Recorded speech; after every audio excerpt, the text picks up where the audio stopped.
All right. I think we are live. Let's see. We are checking. Okay, we are. All right. Hello, everyone. Luz Gonzalez here with the Sales Brand podcast and show. Super excited to have you guys here. If you are catching us live, hashtag live. If you're catching this on the replay, hashtag replay. And remember to bring the energy and to let us know, what your thoughts are as we are engaging in this interview. We're bringing back Don. We had him a few weeks ago and we talked about sales closing, and that was a really great conversation. And as Don and I were talking, we talked, these are questions that I have as well, guys, that, a lot of the experts that I bring, I'm like, what would be like a really interesting topic for you guys? And sometimes just for me as well. And so something that we discussed that a lot of you have questions around is, how do you build your sales team? When is the right time to scale? How do you even think about bringing someone on? And for me, this had been something that I had been thinking about for months. I mean, I can remember since last year, I had been thinking it would be really nice to have some support because I have my programs, I have my online course, right? And so a lot of the people here, you guys are coaches, consultants, experts, and you have programs, and your business would do better if you had help in selling. So we're going to talk about when is the right time to actually bring someone on? What's the process? What does that look like? Commission structures, all of these things. And let us know, what are your questions? Let us know in the comments. What are your questions? What are your thoughts? What are your ahas? This is our community that we have here. Isn't really, let's see, I'm going to turn the volume off here. So we have Xavier here, Amanda is here. As you guys are here, let us know. Jacqueline is here. Hey, Jacqueline. So again, if you are here, hashtag live. If you're catching this on the replay, hashtag replay. And this is not any kind of community that we have. This is a really super engaging community. When I go on for my, my Facebook lives, there's dancing that happens. And so this is not your average boring kind of interview that we do here. So I'm going to expect you guys to like bring the energy, to bring the amens, the hallelujahs. Yes, Don, that was amazing. Your questions, your comments. So great to have you here, Jacqueline. And remember to keep inviting your friends to join us, because this is only going to get hotter. It's only going to get better. It's only going to bring more interviews, more value, more fun into this group. So super excited to get this going. Okay. So, and just a heads up, I am in a co-working space here in San Diego. I'm visiting my boyfriend. I know some of you are going to be like, shocking, who's has a boyfriend? I know, like, news, top news, stitch coronavirus, Luz has a boyfriend. That's crazy. So spending some time here. And so you might see some people walking behind me, hopefully not. But just in case, so it's not my usual background. Okay. As you guys know, Xavier says, I'm new to Luz, but I love her energy and will be supporting more. Oh, it's such an honor to have you here, Xavier. Really, really lovely to have all of you guys here. And Don and I are so grateful for all of you that are part of this community. So absolutely. For those of you that are maybe newer here, these are our sales branding interviews where, so if you don't actually, I'm like, let me back up. Let me introduce myself. My name is Luz Gonzalez, and it's so great to have you here. And we're going to have our incredible guest here, Don Stratton. And what we do here in this group, guys, is I am bringing you incredible experts like Don, bringing you content training every single week, motivation, sometimes just funny jokes, because why not? And this is the interview series. So these are the sales brand interviews where I'm bringing the best in our space and asking them relevant questions about your business. And so as you guys have questions, as you guys have insights, ahas, definitely engage with us in the comments. It's the biggest thing that you want to engage around is your questions. So if you have questions about when is the right time for me to grow my sales team, how do I do this, like all of that, start putting it in the comments, because we are going to address that. And also, if you just want to, press that love button, if you just want to, share some love to Don, to the community here, we so encourage the love. Okay. So let's go ahead and dive in. So like I mentioned, we are bringing Don back for a second interview. That first one was really, really good. And we talked about sales closing 101. So if you guys did not catch that interview, all you have to do is in the group, you just go to the video section, and you'll see a bunch of trainings. And I think it's also in our unit section. And you'll see his training. And so if you haven't already listened to this training, you should definitely listen to the training. It was really, really good. So Don, can you just do a quick, for the people that weren't here or people that are new in the group, a quick synopsis of your background? Who are you? Why, what's your connection to sales, and, specifically to the world of growing a sales team? Sure. So, yeah, I started off in door-to-door sales a little over 8 years ago. And so I fell in love with it. I love working with people. I love the conversation. Like you, I'm lots of energy. I'm up walking around the house, talking to people. I'm all over. I was doing in-home presentations at that point. And then the company that I was working with, they were having some legal difficulties. So I stepped away from that. Didn't want my name tied up in it. Yeah. And I went and drove a truck for a little bit.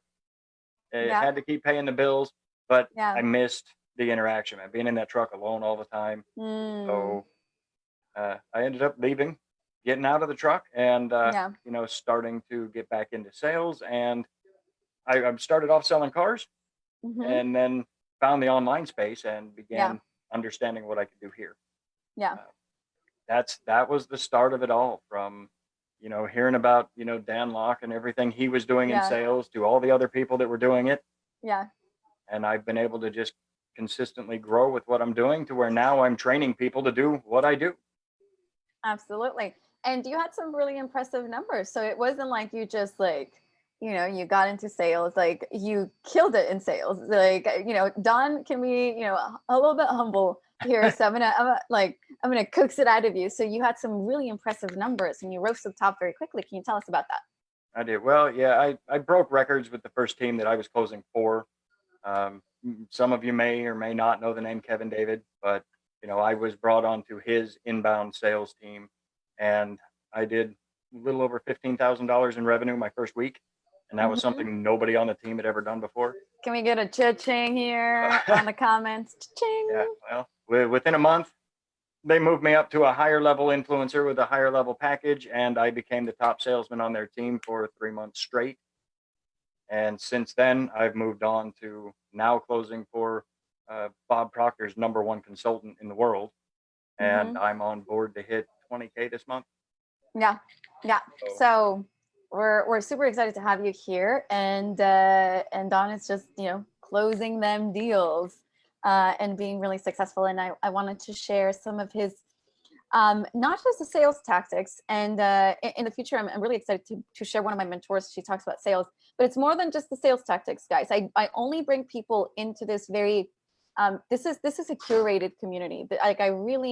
I don't invite just anyone into our space. And so what I loved about Don was his level of integrity, the level of the way that he, I think some people, we talked about this during our last call. Sometimes when you talk about sales, it can have this sort of like icky feeling, like, oh, you're doing it wrong, and it feels slimy and it feels aggressive.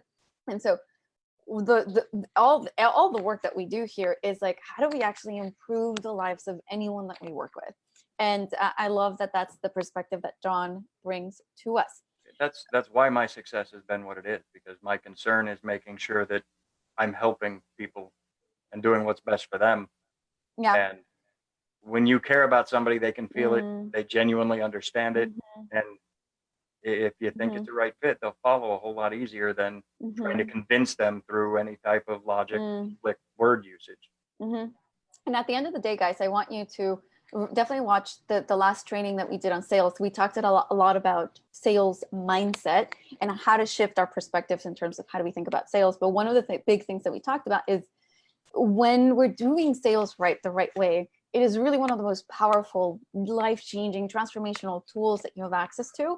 And that's the perspective that we take here. Like, sales is transformational, sales is powerful, sales is positive, sales is a good thing. And yes, sales makes you a lot of money. It's the highest paid skill in the world. And all of you here in this community are going to become absolute experts, world-class experts at sales, sales branding, at branding, like the entire thing. So we're really excited here. Yes, cha-ching. Maria says, like, money emoji. We have Xavier with the cha-ching, and Jacqueline with a whoop whoop, and then Xavier with a what up, Don. I love the engagement, guys. I feel so honored because of your invite. You had me, Don, you had me at care. Yes, guys. So I think above all, the thing that I hope you all take away from this community, and again, like I said, this is a really special community that we have here. And I feel so honored to get to curate these people that I bring in and to hold this space for you guys. It's not about us, it's about you guys. And the big thing that we have in this group is we care really hard. So we care for you, we care about your clients, we care about your results, we care about your sales, we care about your cha-ching and making money and doing it in a way that feels really, really good. And at the end of the day, makes it better for everybody. And like the thing is, we have these false beliefs that sales has to be dirty or has to be ugly or has to be yucky. And it doesn't. Like sales can be one of the most beautiful integrity-based things that you do. And that's the sort of stuff that you're going to see here. So without further ado, let's dive into the content. Did you want to say something? Just real quick on that particular portion, honestly, when you've got a program or whatever it is that you're teaching is honestly going to enrich somebody's life to a point that it changes it, it's honestly a disservice to not sell them your product, to not get them involved so that they can see those benefits of it. And I hope you guys wrote that down. So whenever you guys, we have interviews or you have the lunch and learn trainings, I hope you guys are showing up with a notebook and you're writing these things down.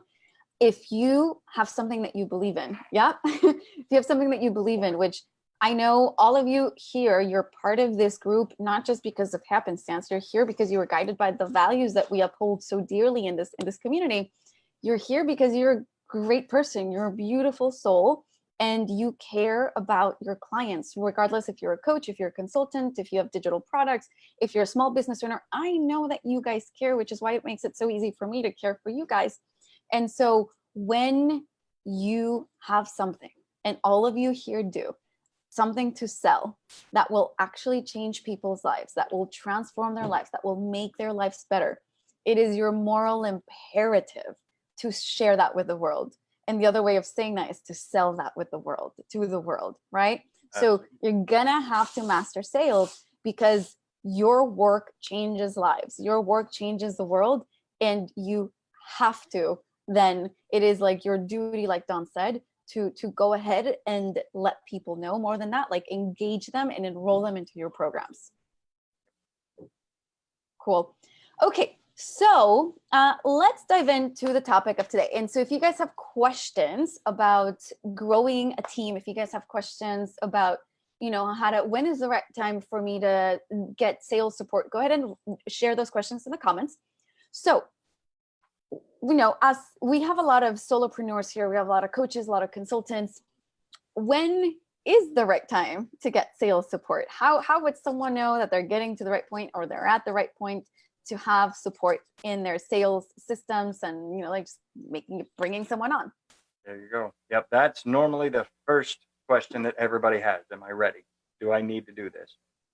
The answer to that can be a little bit complicated, but in short, the best way to put it is when you are putting more time into your product, your service, and what you're doing, then it would take you to accept the calls to talk to the people to bring them on board in the first place. Right? If you have got to spend 4 hours a day working on what you're doing, but you've got 6 hours worth of calls, you might want to look at bringing somebody else in to help out.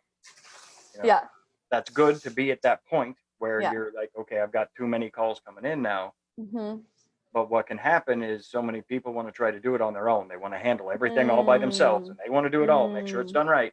But then you're cutting somebody short one way or the other, either yourself because you're stretching yourself too thin, or your clients or prospects because you're not able to really focus and give them the time that they need. Because your mind is on everything else you've got to get done. Okay, just so just a little synopsis. So again, a lot of you guys here, you have your coaches, consultants, small business owners, you have small programs. And so at the point where you have the program or you're creating the program and you're feeling like there's so much to manage your business, to run your business, that you're finding it to be hard to actually jump on sales calls, at that point, you need some sales support. You need additional people because you got to make those sales calls. You got to make those sales connections. And if you are running out of just like time resources, energy resources, just not enough hours in the day, that's the right time to start thinking of bringing someone on. Is that correct? Absolutely. Yes. Xavier says, yes, after all, we all are selling something. Yes. And in this community, we are a pro-money community. We are a pro-prosperity, pro-wealth community.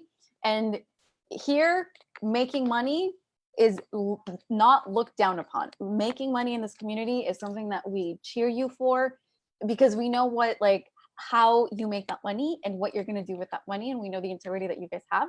And so everyone here, you'll have something to sell. And again, I really encourage all of you guys to really master sales. And, we're doing that together. And so you mentioned digital products. Will this work for an affiliate marketing newbie like me, who only wants to put people in the best position to be successful with affiliate and digital solutions that I either own or know someone who can help? So we'll get to that. Xavier, we'll add it to our queue of questions. I'm going to add it a little bit towards the end. So we talked about how to know when you need a closer or a salesman. Now so guys, I'll talk from my own experience. I think this is helpful. So Don and I were having this conversation because I was telling him, like, I do not have enough hours in the day to do all the things that need to get done. And I already have a team that's helping me, say, with like the newsletter, social media management. And, it's a matter of creating systems around that to make sure that that's running really well. And there are a ton of sales calls that I could be making. There are so many people that I've been neglecting, so many people that I could be jumping on the phone with.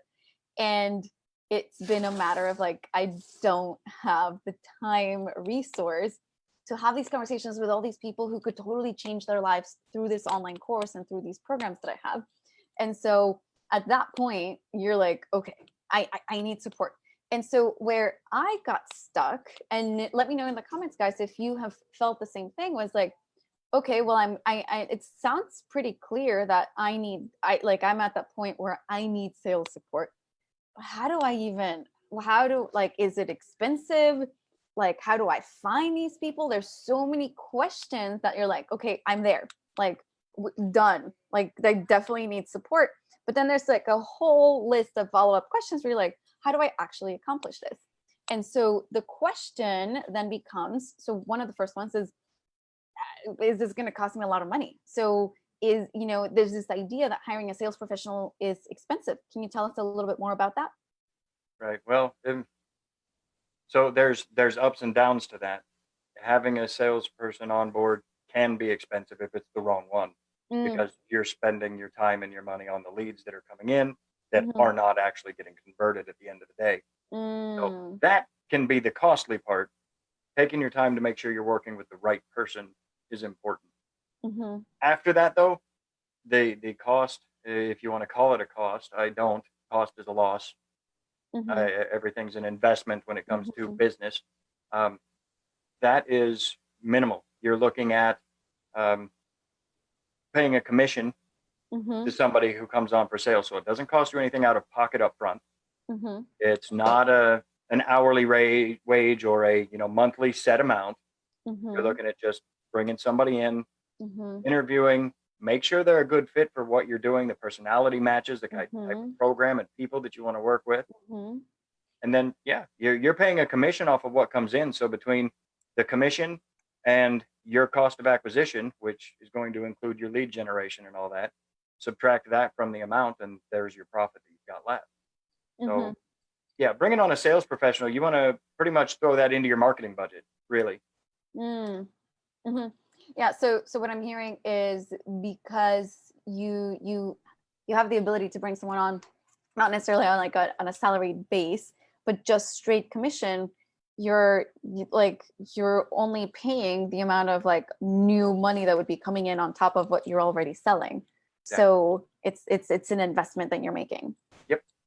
And so when we start thinking about and these are questions that I had, when you start thinking about the commission structure, like, what sort of numbers are we looking at in terms of bringing on your first, hired sales team member, or, one person, two people? How many do you recommend bringing on? Is it like you bring on 50 people?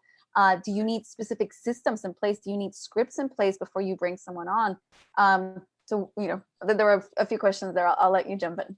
Yeah, there's definitely a lot all around what you're doing there. So Yeah, if you plan on just bringing on a salesperson on their own, just where they're at, Mm-hmm. you either do need to have some sort of script put together for them, or Mm-hmm. you're going to have to get somebody that's got some really good experience that can put that together for themselves. Mm-hmm. Mm-hmm. There are plenty of us out there that can. I teach my people how to do so once they get to a Mm-hmm. certain level. Uh, Yeah. so yeah, that's definitely something to keep in mind. Now, if you've been selling it yourself for a while, you obviously had some success with what you're doing, or you wouldn't be looking to bring on anybody else. Yeah. You should definitely be recording your calls if you're not. 100% do. Mm-hmm. And if you have SalesTeam, you require them to do so as well, so you can hold on to your own integrity. Yeah. But you can put a script together just by listening to some of your conversations of what the most Mm-hmm. common things are that are Mm-hmm. brought out. Yeah. So that's important. Commission structure Mm-hmm. most of the time is based upon a number of different things within your business. What is your cost of leads? What is your marketing Yeah. budget? What is the cost of your program? How much you're putting into it? Um, but you normally are going to run anywhere between 10 and 15% for anything that is above $2,000. Mm-hmm. Mm-hmm. And then if you get right at that 2,000 and under level, you're looking at closer to 15 to 20. Mm-hmm. Um, Mm-hmm. just at $2,000, 20% is 400 bucks, Yeah. right? And a decent salesperson, they're going to want, it to be worth their time to spend on Yeah. the call to be able to put Yeah. to it, because a good sales call is going to take you an hour, Mm-hmm. 5 minutes, Yes. an hour to make sure you can really assess the situation and get clarity. Yeah. Absolutely.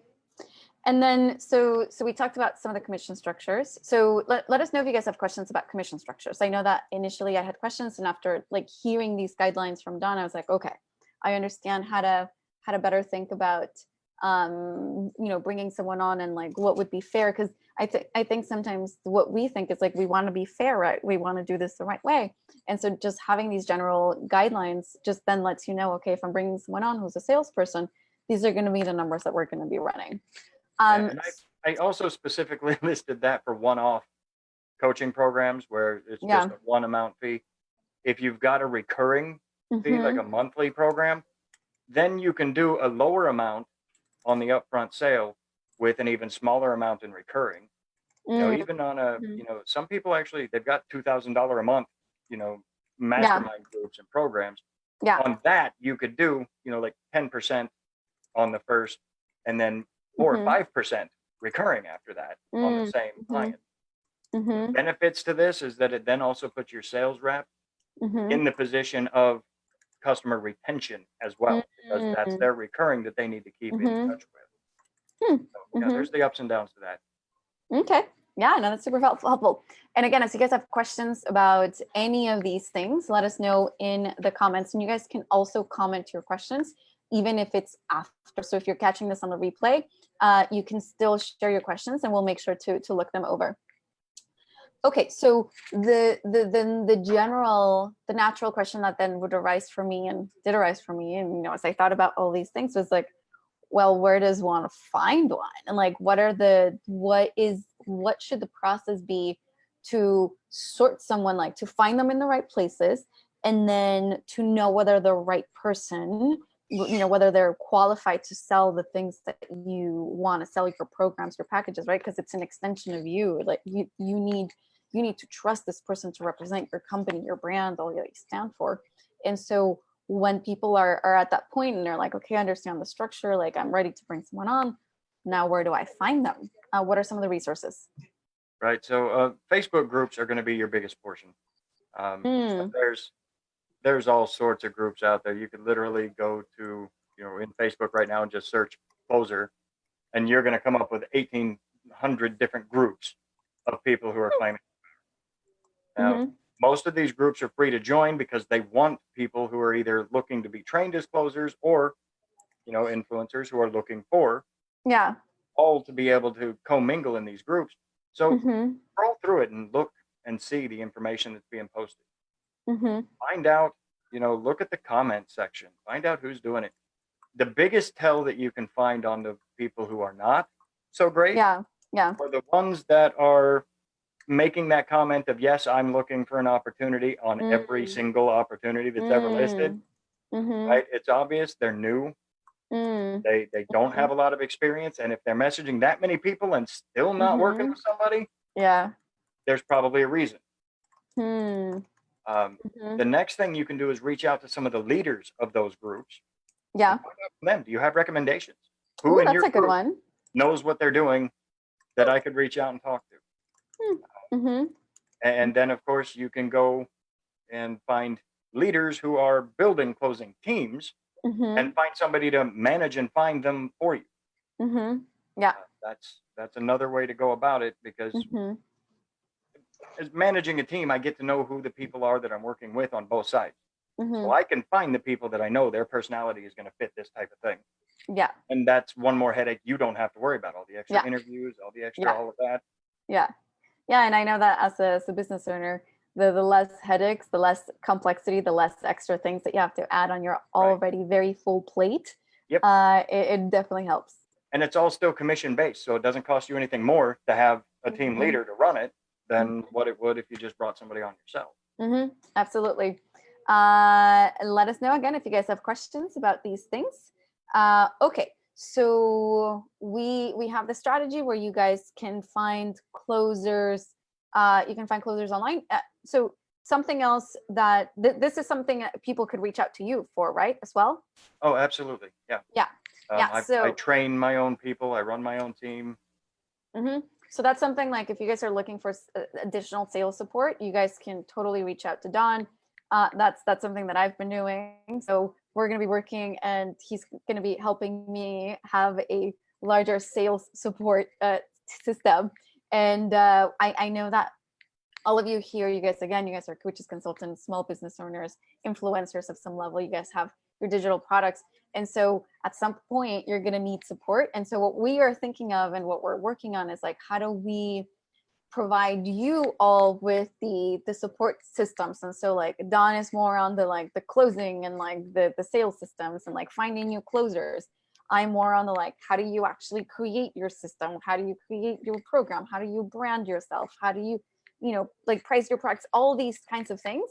And so it's a really nice symbiosis that we have here. So it's been You mentioned their systems as well earlier, and systems for bringing on closers, right? yeah. That's something else to keep in mind, is that if you bring on a sales associate, if you have more than one, you're Yeah. going to have some way of tracking which sales are Mm-hmm. coming in from which place, Mm-hmm. right? So having some sort of affiliate program built where Mm-hmm. they can make the sale through that to track it, Yeah. or even as something as simple as a separate PayPal button or Stripe button Mm-hmm. product Mm-hmm. for each person. Yeah. You can figure out really simple ways to do it. Yeah. But then if you've got, somebody running the team for you, Yeah. then you don't have to worry about the tracking on that side. That's something Yeah. that, again, their responsibility to take care of. Yeah. Yeah. So here we're talking about two things, guys. So if you are running the system on your own, which you totally can, you would want to create tracking systems. Like what are going to be the tracking systems that you can utilize to make sure that your closer is actually making those sales, and that they can be, because again, you want to be fair to all sides, so that they're getting paid their commission when that's due.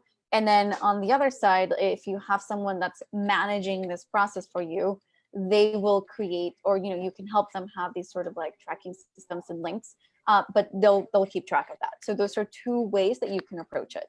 One has a little bit more support, one is like you're doing it yourself. Cool. So tracking is something that's going to be important. So let's talk about tracking and metrics and what needs to be tracked and how. What are the best practices there?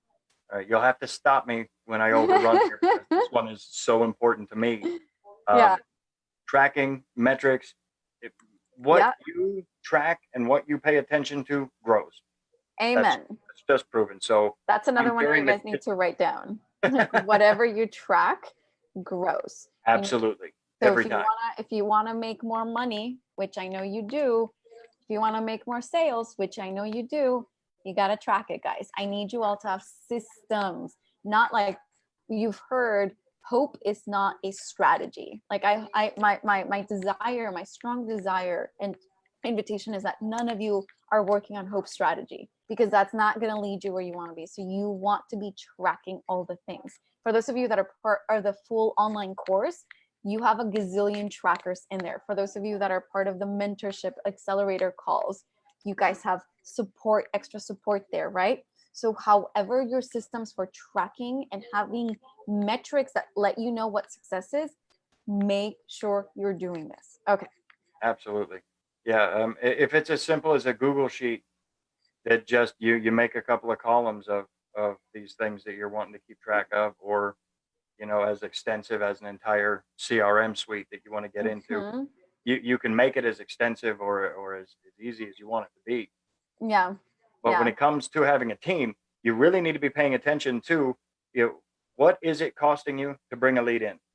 Mhm. That's going to be important. You need to know, what does it cost you to bring a lead in, and then what does it cost you to actually sign a new client? Yeah. Two different numbers. Yeah. Some Yeah. people don't quite catch that. I've asked some coaches, what is your cost of acquisition? And what's that?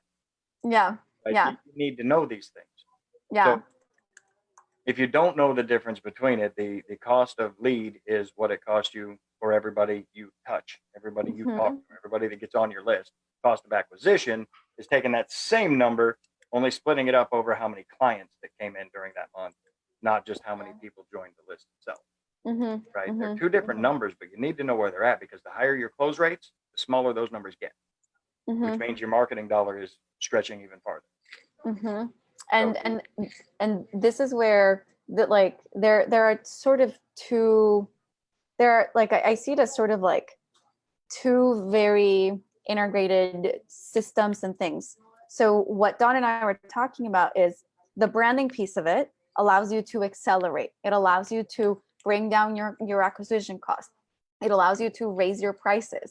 It allows you to bring in more money. It allows you to people to find you and immediately come into your world, right? So this is where you qualify your leads, and this is making it so your systems are working better. And then you get into the actual world of the sales, where you're booking calls, you're having consults, you're measuring your sales metrics.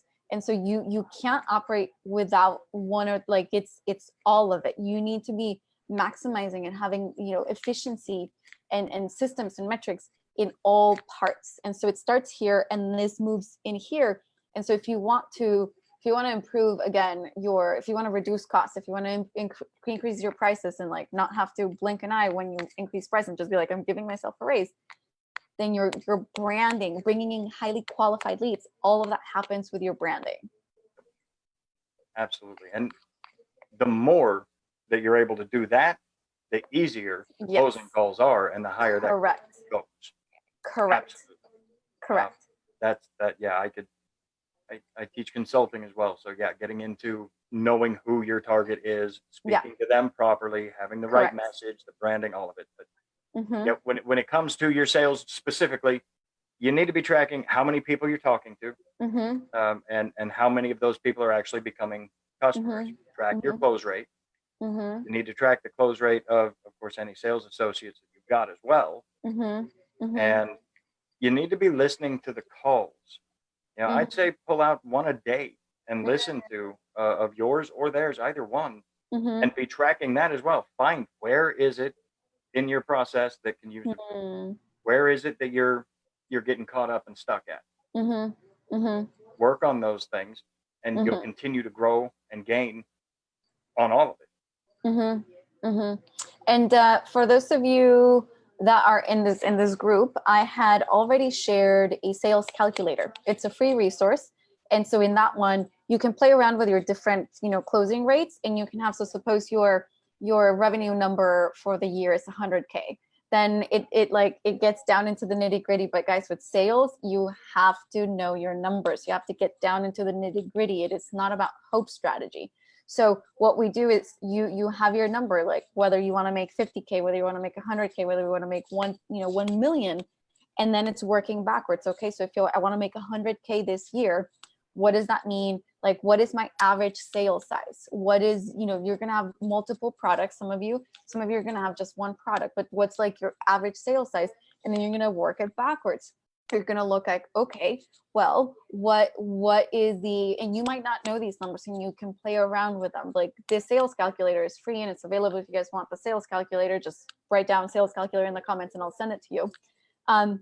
And so you want to be like in this process, like we bring it down to how many outreaches do you need to do per day for you to reach your number? Because you might be like, so many people like, I want to make $1 million, I want to make 100,000.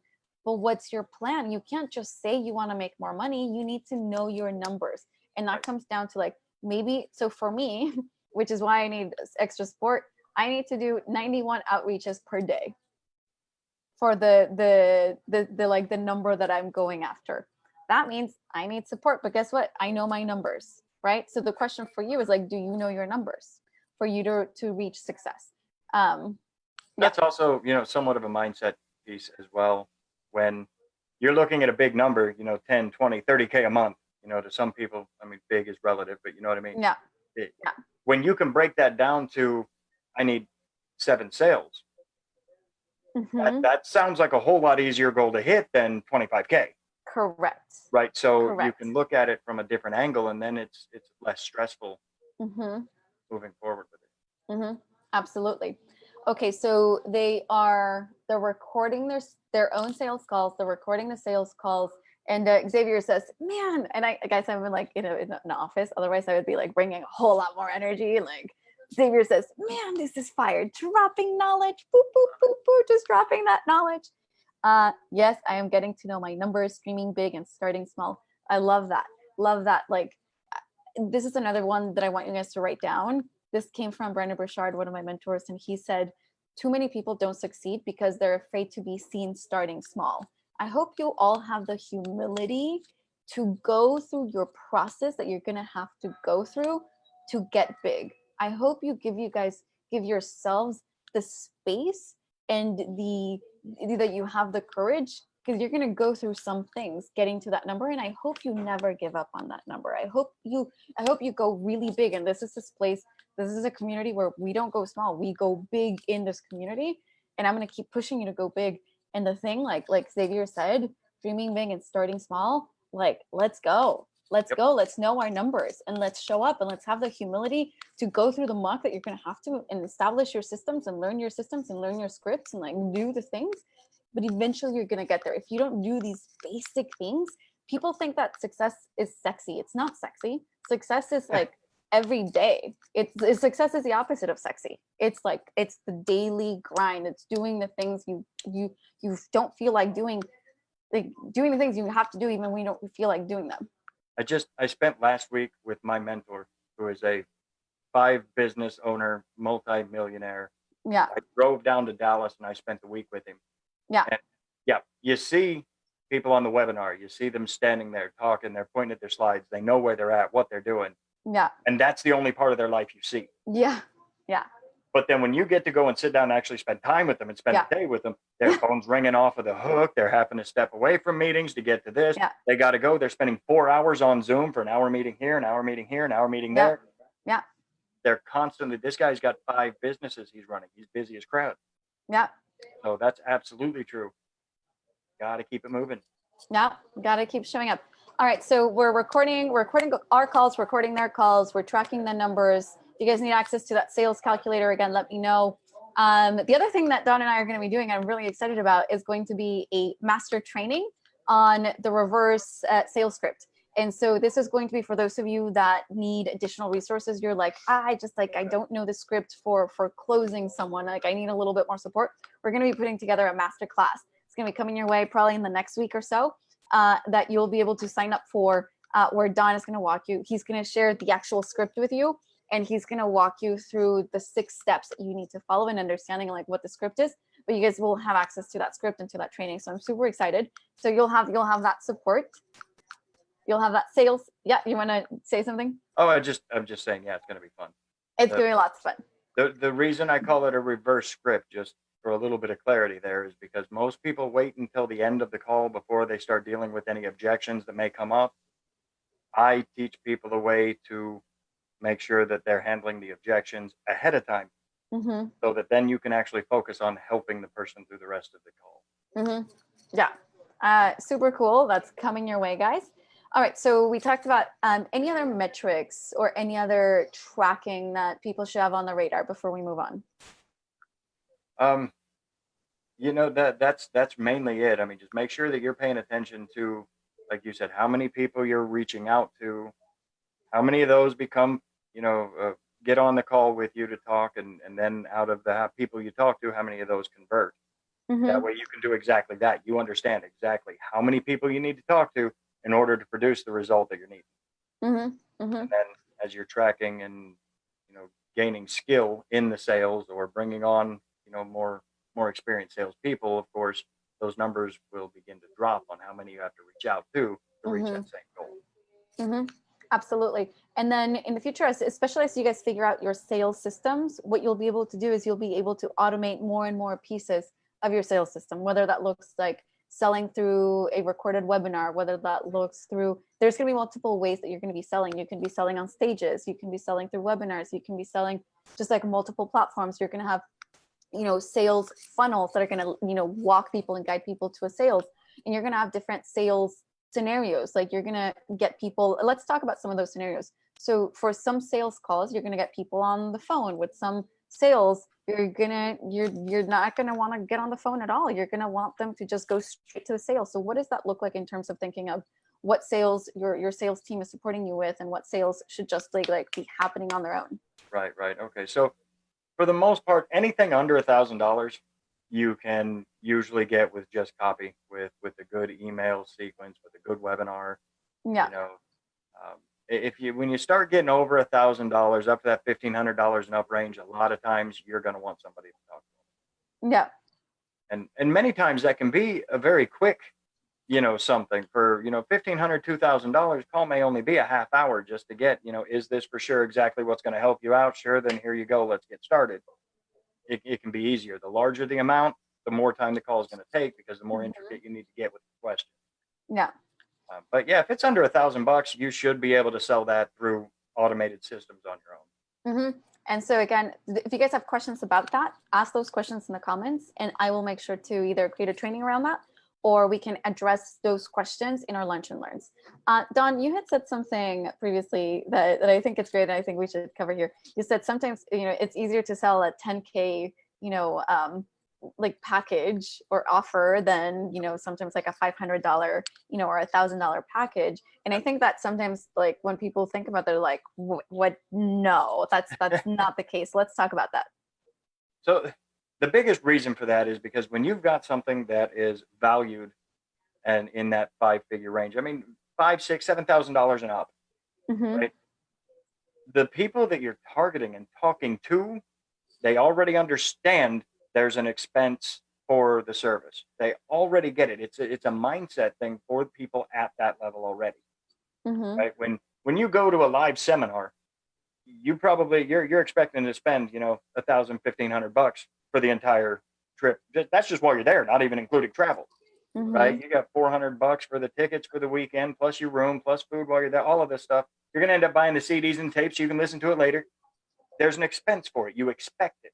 You Yeah. don't go to it at $500 a ticket and then get mad that you have to buy something later. Mm-hmm. You know it's there. So at Mm-hmm. those higher levels, people expect it. They know it's there. Mm-hmm.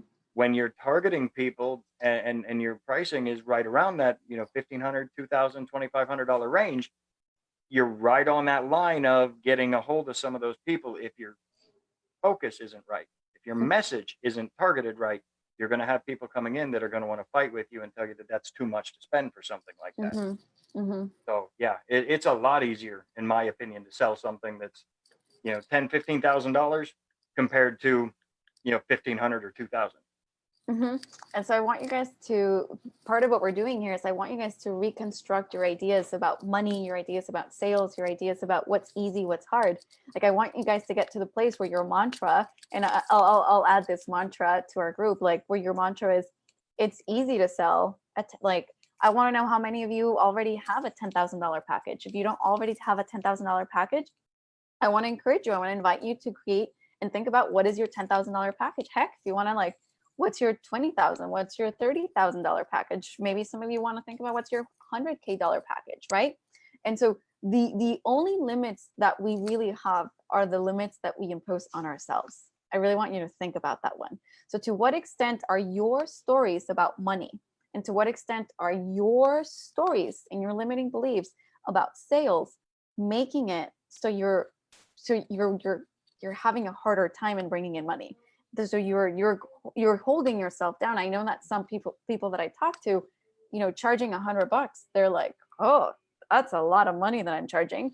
And some other people would never think of charging $100, right? They'd be like, if I'm not charging 10K, what are we even doing here? There is nothing that's like fundamentally different about one person or the other. It's just their mindset about money and sales. And so I want you guys, yeah. So yeah, I'm just big and small. Yeah. Is relative. Yes. That's the point. There is no big number of money. Yes. There's no small number. They're just amounts. It's just a quantity of. You got to quit looking at big and small. And even on sales calls, when I'm talking to people, I explain it this way in this real quick, simple little story. If you found somebody that was selling a 2019 Ferrari, brand new, ran perfect, only 7 miles just off the truck, and they only wanted $50,000 for it, you'd think that was cheap. But $50,000 isn't cheap to many people. But because of the perceived value of the item, that's where you see it at. Let somebody try to sell you a 95 Dodge with only 7 miles on it for $50,000 and see what happens. You'd laugh at it. Yes. Right? It's still a vehicle, 4 wheels. Yes. It's the perceived value. So when you have the right branding, the right message, and the right pricing, the perceived value then grows. Yes, absolutely. Where again, I'm going to bring it back to branding. Like, guys, that's where your branding is so critical. If you want to charge like the top people in the industry charge, you got to look and you got to be presented and you have to like package yourself as such. If you, like, let's talk about, like say like Tony Robbins, he talks about, this idea of perceived value. You might have, we do, like you could go to Walmart and get a $7 purse, and you can go to Louis Vuitton and get a $5,000 purse. The actual cost of making both purses is probably around the same, but the difference is in the branding, the packaging, how you put it together, and the belief behind each of these purses. They believe that they can charge $5,000 for a tiny little clutch. Here, you're getting like an actual, like really robust purse with all the pockets, and it's only $7. It's all in the eye of the beholder. So I want you guys to think about it and ask yourselves, how am I holding myself up in my business? Am I showing up as a $7 purse, or am I giving myself the value? And where am I stopping myself from seeing myself as a $5,000 purse?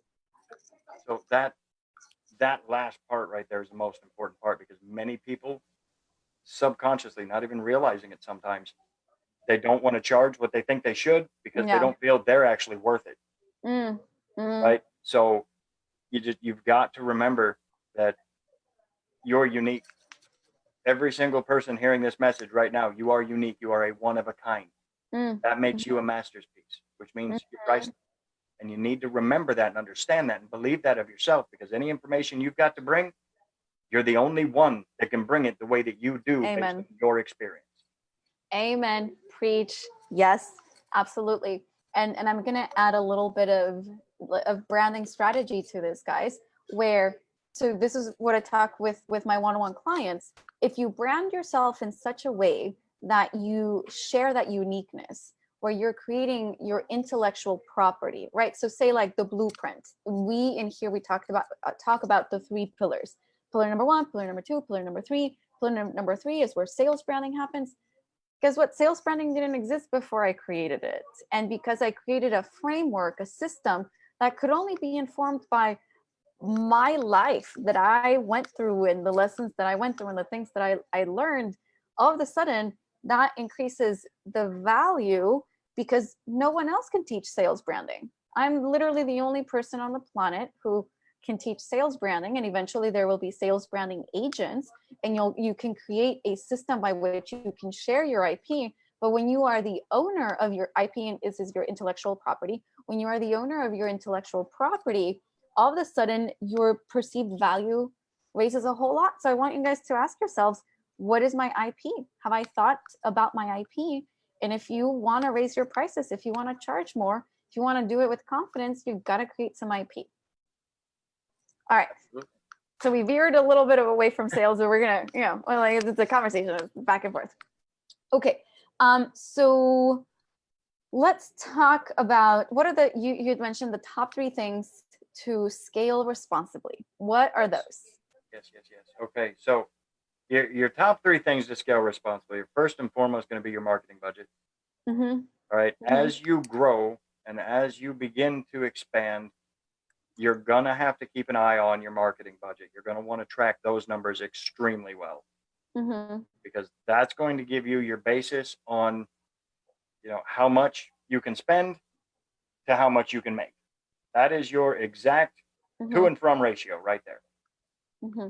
And what are some of the metrics that they're going to be looking at? So when they're thinking of like, okay, so I'm tracking my marketing budget, what are some of the things that the numbers that should be on the radar? And Xavier, I just have to say, I love your energy. You're bringing so much fire. You're bringing so much, love and energy. So Xavier says, Michael Jordan missed a lot of shots on his way to greatness. Absolutely. Everyone does. And levels and layers. Life is all about levels and layers. Absolutely. And Emanuela, so good to see you here, girlfriend. Let's reconnect soon. Okay, so marketing budget. What are some of those numbers that they need to bring awareness to? Well, that's deep there. Unfortunately, I guess in the end, once you've actually got the ad and the funnel and everything put together, let's put aside the copywriter and the the graphic designer, all of that part. Yeah. But just the actual, you're going to be looking at your ad spend that's going out monthly, compared to how many clients you're signing each month and what that profit margin looks like.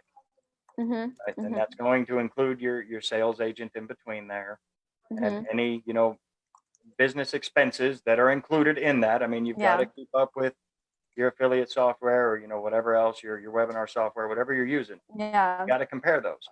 But in doing so, like you were talking about, how many people you've got to reach out to in order to get to the sales number you want. You're going to start to understand, when I spend this much, this is the profit I get, by tracking those numbers and knowing what that is. How many people are clicking on the ad compared to how many people are actually scheduling the call, and then how many people are actually closing at that point. Yeah. And something, because I think that when we start talking about marketing budgets, some of you can like feel like, oh my God, we're talking about marketing budgets. Like you start like hyperventilating. You're like, oh, I don't like the thing is, and this is again where branding is really, really important. You can do a lot of organic marketing. You can build a 6-7 figure business easily without spending a single cent on like Facebook ads, on any sort of ad spend.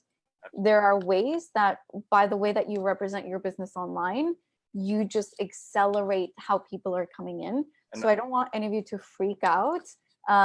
Know that you really can build a 6 or 7 plus figure business organically. Organically means like you're still going to have to do work. You're going to be outreaching to people, but like we have incredible tools that like no business owner ever had access to. You have tools like Facebook, where we're doing this training. You have tools like LinkedIn, Instagram, you have YouTube, you have podcasting. All of these are not social media platforms. Okay, they are, but they are business platforms. They are platforms that you need to be using and not having them use you. You need to be using them for your business purposes. And there are ways to use each of these platforms for business, so you can drastically bring down your costs, if not completely get rid of all of your ad costs. At some point, it's going to make a lot of sense once you've figured out your systems. It is only when you figured out your systems that then it makes sense to start like doing ad spend, that it starts making sense to do your Facebook ads, like all these things. But you have to figure out what's working. Yeah, I even in my consulting, I don't suggest that anybody even start with doing any type of paid marketing until you're over 10,000 a month consistently. Correct. Or you're not going to have the funding to back the split testing and everything you need to find what works in the first place. Yeah. So I love that. I mentioned that as one of the first in scaling responsibly. Know whether you need a marketing budget or not yet. Yeah. Know how much you're going to have to put into it based on the profit you've got coming in. Yeah. All of that's got to be taken into account. Yeah. And so I hope you guys wrote that down. You should not be spending anything on marketing until you're making consistently 10K a month. So if you're not consistently making 10K a month, like what I tell you guys, what I tell the students of the full course, my clients, I tell you, like, you're not spending money until you're making money. You Right. got to figure out, you got to do your pillar number 2, make sure that you're addressing the right problem for the right market, for the right people, right? Like, too many people get stuck on the idea, or too many people, they start building, they're like, oh, like I have the idea, and like that's not the point. The point is to do this the right way, to build a profitable business from day one. To do so, you can't be spending money you don't have. You can't be spending money you're not making. So you're not spending money until you're consistently making 10K a month. Are we good? One of the best ways to do that, by the way, is to have an affiliate network, because then you've got people that are doing organic outreach for you. Mm-hmm. You don't have to do the extra work. Mm-hmm. They're reaching out and adding into it. It's Mm-hmm. like having a non-formal sales team, because you Correct. don't spend anything until money has been brought to you. Correct. That's Talk a little bit more about that. Yep. Oh, well, just with affiliate marketing, there are a lot of people think of affiliate marketing and they think selling, stuff off of Amazon and having to write a blog and having to, all of this kind of thing, which, yes, works in some cases, many of them, it can do it. What you can also do, though, even with an info course, with you could do it with a cooking course, with mindset coaching, with anything. Yeah. If you guys want to be affiliates for my course, y'all can become affiliates for my course. You can make money off of selling the sales brand course. So if y'all want to make money, this is an easy way for you to practice your sales skills and to make easy money. Exactly. So, I mean, essentially all it really is a, you can call a referral system if you want, instead of affiliates, whatever you want to call it. It's all the same thing. Yes. You are giving somebody a cut of the income for doing the marketing for you. Mm-hmm. So it's a really simple system to use. You can put it together without having to have any major expensive software or anything. Mine I got set up just through WordPress. It cost me $150 for the plugin. That's it. Yeah. One time, lifetime. I know I'm not paying some monthly fee to keep up on it. There are ways to do this. So don't just jump on the bandwagon with what everybody else says works all the time. Yeah. Knowledge from people who have done it. Yes, absolutely. So I think because we're talking about affiliates, this is a good time to get to Xavier's question. So yes, we got to affiliates. So digital products, will this work for an affiliate marketing newbie like me who only wants to put people in the best position to be successful with affiliate and digital solutions that I either own or know someone who can help? So I think what you just answered is yes. Mm-hmm. Absolutely. So it's really going to depend on whether having a sales team or not will help you or not. Is going to depend on the expense of those products. Because yes, I do know that there are plenty of affiliate products out there that you can go get that are in the 5-figure mark, if that's really what you wanted to do. And for something like that, you're going to have a personal touch. Absolutely. Outside of that, when you're looking at digital solutions, digital products, and all of that, that's just going to have a lot to do with your messaging and who you're talking to. Really refining your avatar, who needs what you've got, and then being able to speak to that problem effectively so that people read it, say, that's exactly what I've been looking for, and they know it's theirs. Yeah. And so I want us to decipher, there's 2 ways to think about affiliates, guys. And I want you to just have both perspectives. Most people, when they think about affiliate programs, they think about selling for somebody else. They think about selling on behalf of, say like ClickFunnels has an affiliate program, and so you're selling ClickFunnels to other people. That's one way to do affiliate, work and, bring in some money for yourself. That's actually a really good idea when you're just starting, when you're just beginning, or if you haven't found some real traction in the market, you don't have an urgent and specific problem for a group of people that are willing to and able to, pay for your products and services. You just need more time. A good place, and you want to try out your sales skills, that's a good place to begin. You can start building funnels. You can start doing all kinds of things, and that's like a good safe space to practice. Now, the one that I really want you guys to consider and to think about is creating your own affiliate programs, right? Because so many of you are creators. You guys have courses, you have coaching programs, any package, any program that you have, you can turn that into a program that then has sort of like a built-in sales force, where if people love you, love what you're about, and they're like, hey, I want to tell the world about you, like, do you have an affiliate program? There are easy ways for you to create an affiliate program where people sell your stuff for you just because they love your stuff, right? So step number one, build stuff that solves problems and that people love. Step number two, people are going to want to like sell on your behalf and make it easy for them to do that. And so I really want you guys to not just think of like, how can I sell other people's stuff? That's like a good starting point. But then I want you to think of how can I scale my sales and really empower people to be champions for this thing that I've built. Yep. Cool. So Xavier says, organic solutions, love it. Jesse's here. Hey, Jesse, super excited for our interview. We're going to be doing an interview with Jesse, guys, this Friday. Jesse is somebody that I met in Austin, Texas at an event, and she had the most creative booth out of the entire event. And she's in the accounting world. And so it's a traditionally like not very sexy space.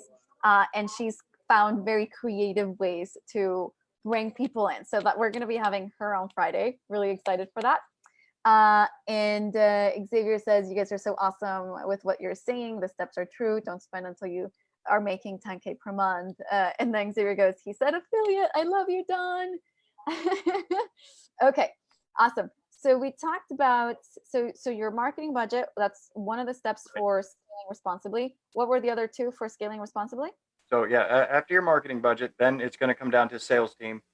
You know, do you want to manage it yourself, or do you want to hire somebody else to manage your sales team for you? As you're scaling and as you put more in, you're going to end up having more coming in that you can handle on your own. Yeah. So learning to delegate in many areas is going to help with scaling specifically, but when it comes to your team, you'll get an idea again, mixed with budget, mixed with your sales team, of how many people you're going to need based on how many calls are coming in. Yeah. You can play with all those numbers. And then after having your sales team, then you start looking at price increases. Okay. Right. Scaling is going to have a lot to do with price increase as well, because as you go, as you refine your product and you refine what you're doing, it becomes worth more. You're putting more heart, more time into it. It's becoming more refined. You're going to be able to scale up the pricing of it. Love it.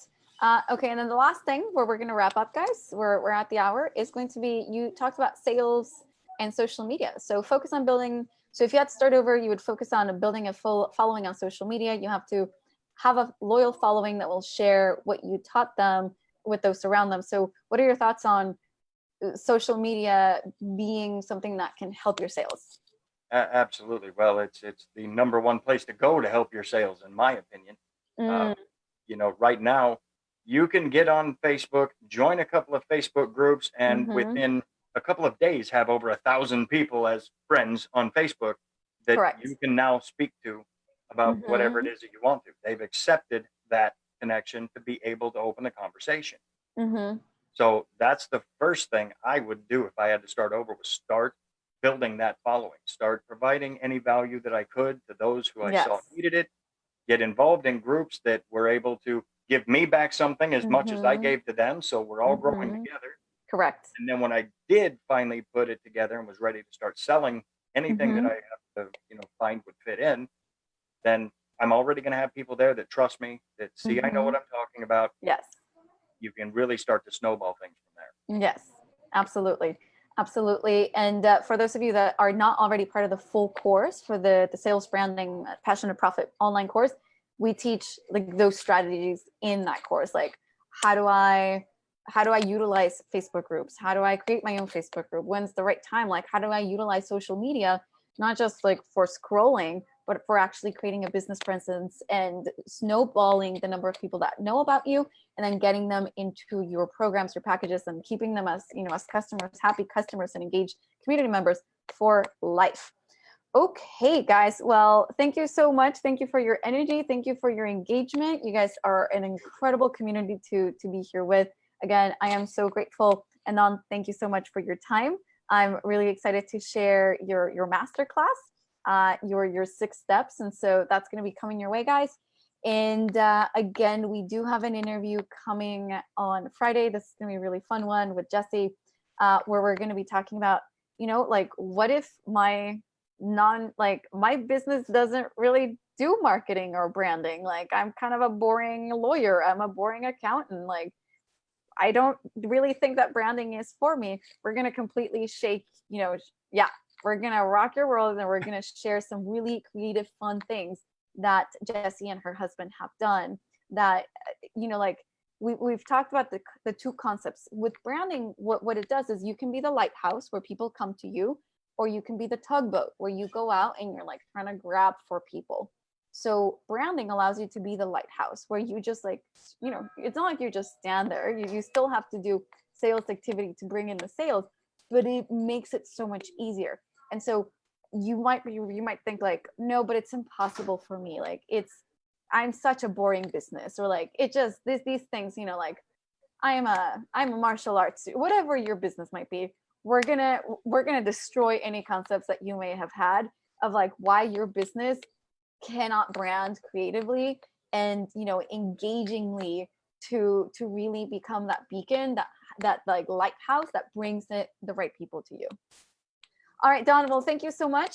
More information coming your way. If you guys want to reach out to Don, he's in this group. You guys can ask him questions. If you guys are catching this on the replay, post, still engage, guys. Like as you're going through the training, just like, yes, amen. Like just like Xavier, if we want to give you MVP of the day, you just like brought the energy, you brought the engagement. You were amazing to have here. And so let us know if you guys have questions. We'll answer your questions. And until the next interview, we will see you soon. Okay, bye everyone. Thank you.